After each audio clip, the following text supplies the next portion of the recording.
안녕하세요. 2024년 10월 1일 화요일입니다. 오늘은 열왕기하 16장 1절부터 20절까지입니다. 제가 읽겠습니다.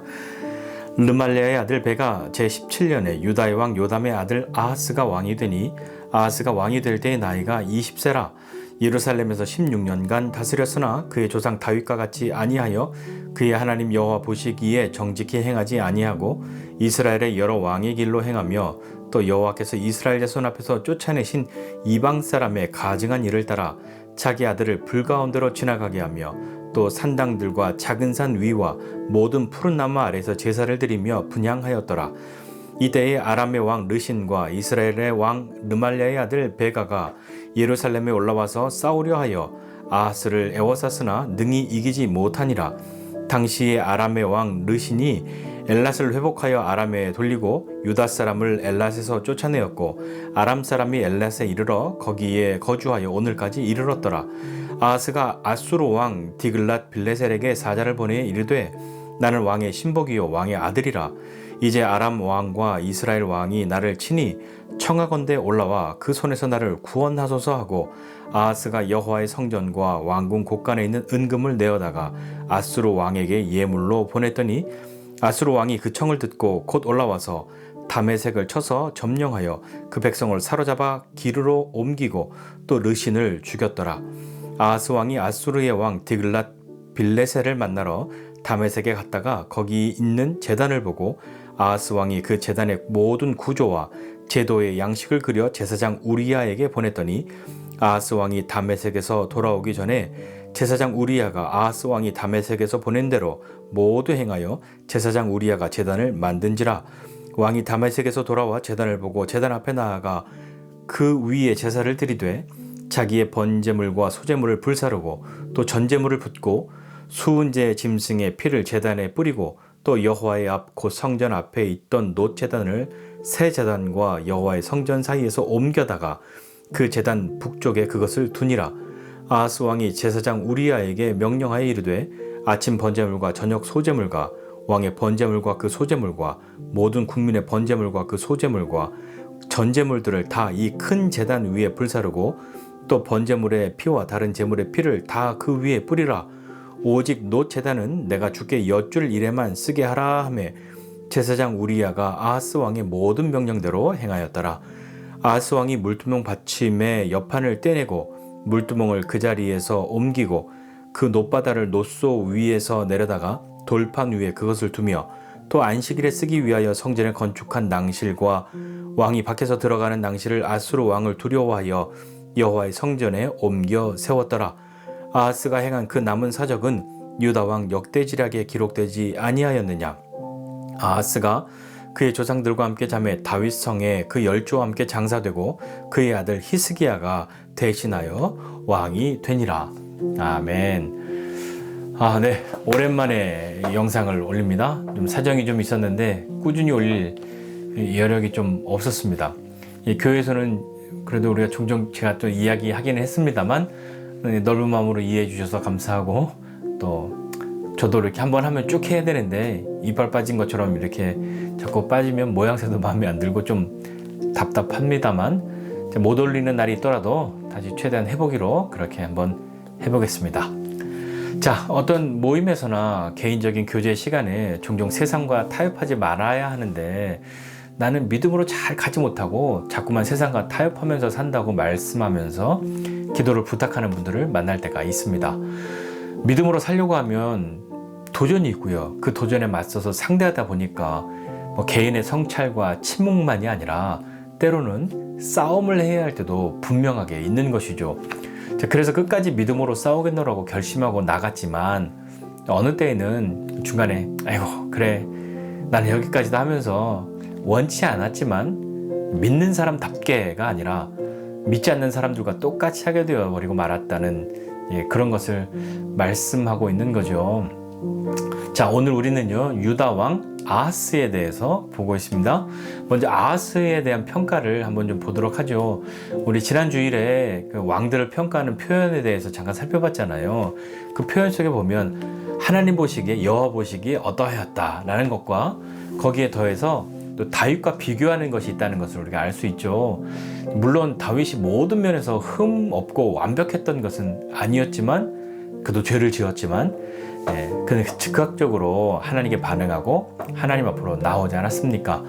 자, 그런데 아하스는요, 보면 20살의 왕이 되었고요, 16년간을 다스렸는데, 그는 그의 조상 다윗과 같지 않았고 하나님 보시기에 정직히 행하지 않았다고 그렇게 성경은 우리에게 말해주고 있습니다. 뿐만 아니라요, 그는 이스라엘 여러 왕들의 길로 행하였고 우상을 숭배하였고 또 심지어 자기 아들을 불에 태워서 제물로 바치는 그런 일까지 하죠. 아하스는 나만 그랬냐, 백성들도 다 그렇게 하고 심지어 내 앞에 왕들도 그렇게 했다라고 변명할 수 있겠죠. 나만 그런 것이 아니라 남들도 다 그렇게 한다는 것으로 하나님의 평가가 바뀌는 것은 아니죠. 여호와 보시기에 정직히 행하였으나 산당은 제거하지 못했다는 것이 아니라, 또 아하스는 또 하나님의 말씀을 들으려는, 또 하나님을 섬기려는 그런 의지도 없었던 것 같습니다. 자, 이때 아람 왕 르신과 이스라엘 왕 베가가 연합해서 유다를 쳐들어오죠. 쳐들어온 건 사실 그거예요. 우리들이 합쳐서 아수르를 좀 대적하려고 하는데, 이스라엘 유다가 남쪽에 있으니까 너 힘 합쳐서 같이 우리 아수르랑 대적하자 했는데 그걸 거절하죠. 자, 근데 이런 거 보면 이스라엘도 유다도 서로 공격해도 뭐라고 하지 않을 만큼 이들은 하나님으로부터 각각 멀리 떠난 나라가 되어버리고 만 것 아닙니까? 그러니 나라에 위기가 와도요, 하나님께 나아오고 또 묻고 엎드리고 도우심을 구하는 것이 아니라 어디 우리를 도와줄 힘센 나라 없나 하고 찾게 됩니다. 북이스라엘이요, 아람을 의지하니까 남유다의 아하스는요, 그 위협에 맞서서 아수르의 도움을 받기를 위해서 성전과 왕궁에 은금을 갖다 바칩니다. 어느 정도로 소위 말해서 아수르의 바짓가랑이를 그렇게 붙들었냐 하면, 자기는 아수르 왕의 신복이고 아들이라고 그렇게 좀 어떻게 보면 비굴할 정도로 간청을 하죠.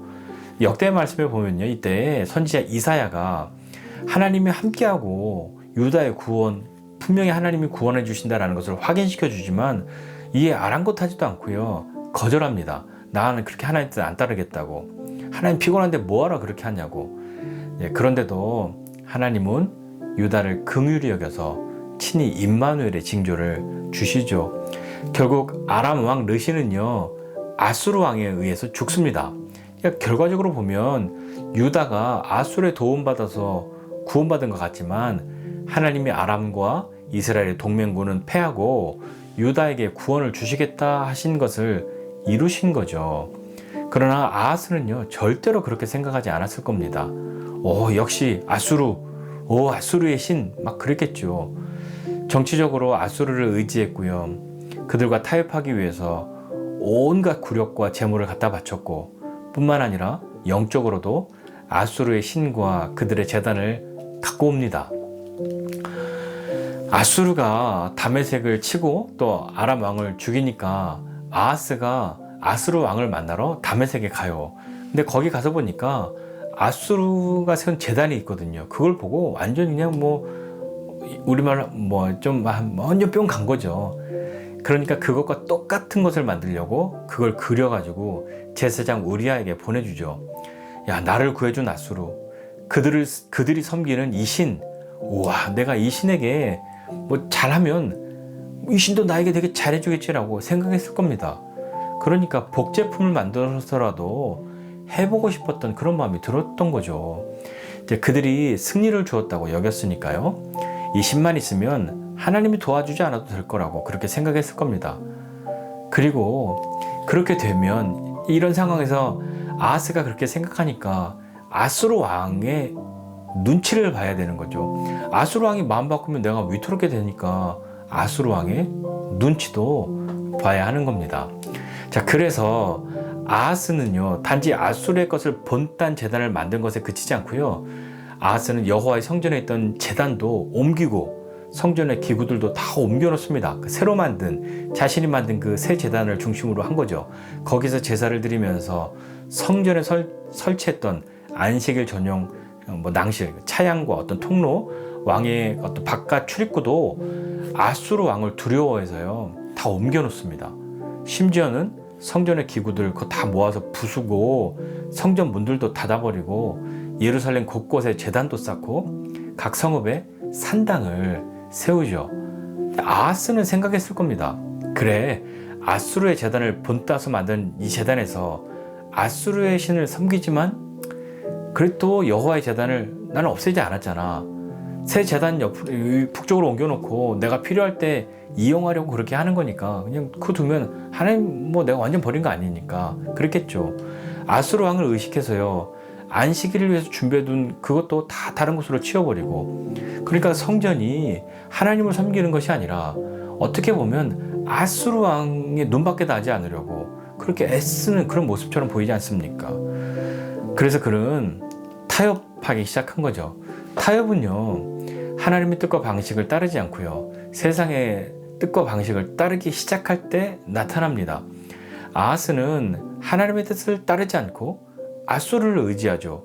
눈에 보이지 않는 하나님보다 눈에 보이는 아수르가 더 확실하게 자신을 도울 수 있을 것이라고 여겼던 거죠. 그러니 그의 눈치를 봐야 하지 않습니까? 아하스에게 위기의 때를 바라보는 기준은요, 자신의 계산과 이득, 경험과 판단이었습니다. 그러나 하나님의 기준은요, 분명하죠. 거룩함입니다. 성도의 거룩함은 어디에 있습니까? 하나님의 말씀에 순종하는 것이 하나님의 백성을 세상에서 구별되도록 하는 것 아닙니까? 구별되는 게 거룩한 거잖아요. 하나님의 말씀에 순종하는 것을 점점 뒤로 미뤄두고요, 세상의 뜻과 방법을 따르려고 하니까 타협할 수밖에 없는 거죠. 그렇지만 우리는 아직 완전한 천국에 살고 있는 것이 아니잖아요. 우리는 이 세상을 살아갑니다. 우리는 하늘을 바라보고 하늘을 품고 하늘의 시민으로 그렇게 여기고 살지만 분명히 이 땅을 딛고 있잖아요. 시편 1편의 말씀처럼요, 우리는 죄인들, 악인들, 오만한 사람들과 함께 살아가고 있습니다. 그래서 우리의 삶이 쉽지 않죠. 우리는 이 땅을 살아가면서 세상의 가치관을 따르라는 압박을 받기도 하지만, 그러는 가운데서도 하나님의 백성으로서의 자신의 아이덴티티를 잊지 않고 살아가야 하는 거죠. 하나님 나라의 백성으로 이 세상을 살아가는 것이잖아요. 그러나 그것이 우리를 외딴 섬에서 살아야 하는 사람으로 만드는 것이 아니지 않습니까? 죄인들, 악인들, 오만한 사람들과 함께 살아가는 거죠. 그렇지만 그들의 꾀와 길과 자리를 따르지 않고요, 하나님의 그 백성이라고 한다면 오직 여호와의 율법을 즐거워하고 그 율법을 묵상하고 이 땅에서의 형통함을 경험할 수 있는 사람들이지 않습니까? 그것이 하나님의 백성들의 아이덴티티잖아요. 그걸 경험해야 하는 사람들이 우리들이지 않습니까? 자, 결국 아하스의 통치는요, 비극으로 끝나요. 그는 자기 자신뿐만 아니라 유다 전체에 우상 숭배라고 하는 영적인 부패의 유산을 남겨두고 사람들을 하나님에게서 멀어지게 만들죠. 하나님의 뜻을 따르려고 의식하고 또 힘겹게 애쓰지만 좀 간당간당한 우리들을 향해서 이런 얘기가 들려오는 것 같지 않습니까? 에이, 너무 거룩하게 살려고 하지 마. 이 정도는 괜찮아. 야, 너 정도면 충분히 남들보다 거룩해. 그러니 이거 하나만 허락해줘. 그러면 내가 다 해결해 줄게 하는 그런 유혹이 우리에게 끊임없이 찾아옵니다. 자, 역대 28장에 보면요, 이 아하스의 이야기가 또 나오는데, 아하스는 북쪽에서 온 북이스라엘과 아람뿐만 아니라요, 남쪽의 에돔, 또 서쪽의 블레셋에게도 공격을 받죠. 그때도 당연히요, 아하스는 아수르에게 도움을 요청하고요, 온갖 재물을 갖다 바칩니다. 그렇지만 당연히 도와줄 것이라고 생각했던 아수르는요, 도와주지 않죠. 오히려 공격합니다. 하나님을 의지하지 않고 아수를 의지한 그 아하스의 결과죠. 아하스는요, 하나님을 신뢰하는 대신에 세상적인 방식과 그런 것으로 안전과 성공을 추구했습니다. 하나님의 백성으로 이 땅의 삶을 살아가는 우리들의 기준은, 어떤 위험한 때를 해결하는 그런 기준은 어디에 있습니까? 세상적인 어떤 그런 방식입니까? 성공의 방식입니까? 힘의 원리입니까? 아니면 하나님의 말씀을 따라가는, 하나님께 순종하려고 하는 것입니까? 아수르 왕의 눈치를 보지 말고 하나님의 백성으로 하나님의 말씀에 순종하는 그 거룩함, 그것으로 승리하는 그런 사람들이 하나님의 백성이어야 하는 것 아니겠습니까? 오늘 우리 힘들고 어려운 세상, 쉽지 않은 세상을 살아가지만 이 땅을 살아갈 때에 다른 것 눈치 보지 말고 하나님의 백성으로 하나님의 말씀에 순종하는 그 거룩함이 우리에게 주시는 그 하나님의 승리를 경험하게 하는 그런 시간들이 우리에게 분명하게 있다는 것을 경험하는 저와 여러분 모두가 되시기를 주님의 이름으로 축복합니다. 기도하겠습니다. 하나님 아버지, 은혜와 사랑을 감사드립니다. 하나님, 세상을 살면서 이것저것 참 많은 것들이 신경 쓰이고 하나님을 의지하지 않고 다른 것을 의지하고 따라가다 보니 눈치를 보고 그래야 할 것이 너무나도 많습니다. 하나님, 아수르 왕의 눈치를 보며 사는 것이 아니라 우리가 하나님 말씀을 듣고 하나님의 뜻을 따라 사는 것에 우리의 믿음을 사용할 수 있는 사람 되게 해주십시오. 하나님의 백성, 그 하나님의 백성은 어떤 어려움의 때나 위기의 때나 그런 것을 보는 마음과 태도 그리고 시선이 바뀌어져 있는 사람이어야 할 것인데 하나님 우리를 도와주셔서 하나님 우리가 그러한 때를 만날 때에 세상적인 그런 방법이 아니라 하나님의 말씀에 귀를 기울이게 해주십시오. 하나님의 말씀에 순종함이 우리의 거룩함 되게 하여 주셔서 하나님이 우리를 통하여 하시는 일들을 경험하는 믿음의 사람들 다 되기 원합니다. 하나님, 아수르 왕의 눈치를 보는 것이 아니라 하나님 말씀에 귀를 기울이고 믿음으로 순종하는 사람 되기 원합니다. 오늘도 우리에게 힘을 더하여 주시고 주의 말씀 앞으로 나가는 우리 되게 하여 주시옵소서. 감사드리고 예수님의 이름으로 기도드립니다. 아멘.